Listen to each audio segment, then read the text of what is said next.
watching UPN. Tonight on I Dare You, the ultimate challenge. We've dared skydiving couple Gary and Christina Hamm to surf behind a plane 6,000 feet in the air. Plus, stunt driver Nick Planico accepts our challenge to take on the limo of death. Can he drive under it while it's blasted into the air? And the inspirational story of a priest who uses his fists to do good deeds. Plus, Daredevil Ray Bauman takes off for a thrilling stunt with an all-new twist.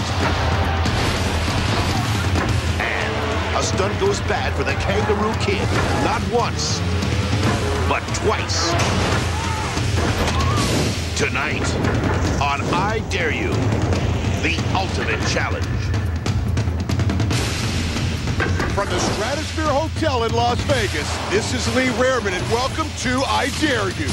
Last time, we dared Shane Anderson to ride the waves of a blazing lake of fire. And Daredevil stunt pilot Craig Hosking accepted our challenge to crash land his airplane into the back of a speeding truck. But tonight, the dares are bigger and the stakes are higher. So let's get started. Sky surfing, the ultimate aerial thrill. These brave daredevils fight strong winds and bitter cold to ride on a wave of air 6,000 feet above the ground. But imagine taking this wild ride while still attached to the plane. We can only find 2 people in the world brave enough to try it. Here's the scene at the El Dorado Dry Lake Bed, just outside Las Vegas, where married skydivers Gary and Christina Hamm are about to take to the air for a sky surfing stunt so dangerous that it's never been tried before. I Dare You reporter Connie Willis shows us how it's supposed to work. I'm with aerial coordinator Roger LaRue. Now, this stunt may look like a piece of cake to you, but it's not. It's probably the most dangerous one we've done so far. Is that right, Roger? You know, Connie, what really makes it kind of crazy and wild is that we have so many different elements that are put into places where they don't belong. We've got mountaineering rope out here. We've got water skis. We've got smoke canisters tied to them. We have people sitting in the doorway. They're grabbing onto lines, and this is what's really wild here.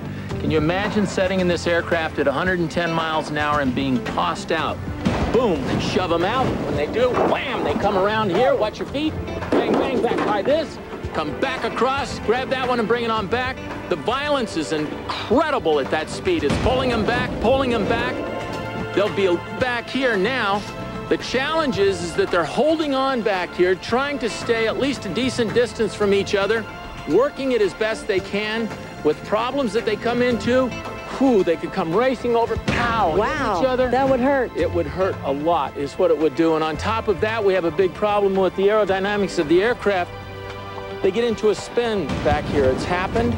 They black out. When they black out, there's no way of getting them off the end of the line unless we belay out on the line, cut them loose, or cut the line loose and go after them. So it's wild.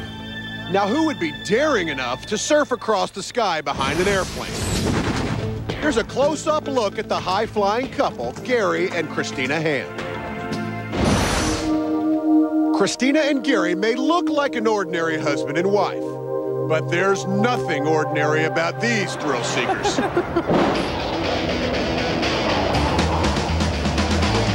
We both love all kind of active sports, love the adrenaline rush, and we're both water fanatics, and we're both aerial fanatics. So we got together and combined the best of both worlds. Their love of danger began when they were young. For Christina, watching her father skydive was an inspiration. For my 17th birthday, without telling me anything, he took me out to a drop zone in Missoula, Montana, and said, "You see the plane up there?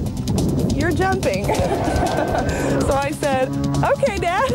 Young Gary was also excited by skydiving. In fact, my uncle was a Navy SEAL, and I get to watch him jump.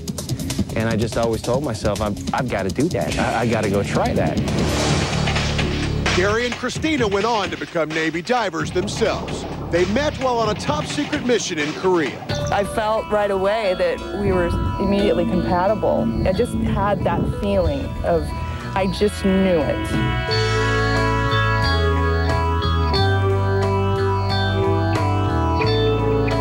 Not long after that, they set off on what they say was their most memorable mission ever.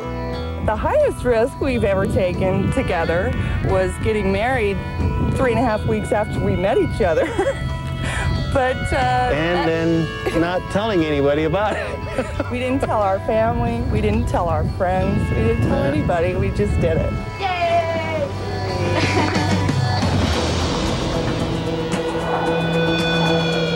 Now, 4 years later, they're risking a whole lot more, daring to perform dangerous stunts for air shows, television, and the movies. Our brains are completely on the same track constantly.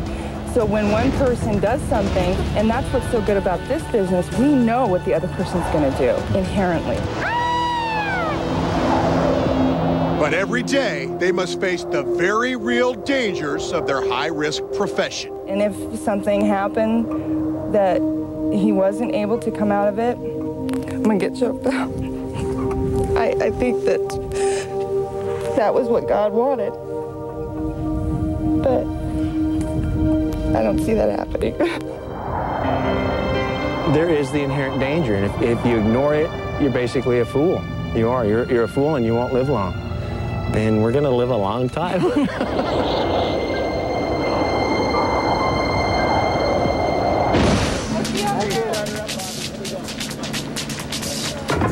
Well, despite the danger, Christina and Gary are in the plane and ready to go. There's the thumbs up, and they're on their way. Whenever you get the green light from Mr. LaRue, you're clear to do whatever you need. I'm just you're doing a comm check. It looks like Roger has given the okay, and they're cleared for takeoff. Gary and Christina are dedicating this stunt to their kids, Jason and Heidi, who are watching at home. And also to Rob Harris and Patrick DeGerden, 2 colleagues who lost their lives in separate skydiving accidents. Both of these men were very well-respected members of the skydiving community, and Gary and Christina want everyone to know how much they are missed. As their plane lifts into the air, you can bet that Gary and Christina are focusing on how they're going to pull off this amazing stunt. So while these fearless flyers reach their jumping altitude, let's check out another thrilling stunt, one that almost ended the career of a daredevil, not once, but twice.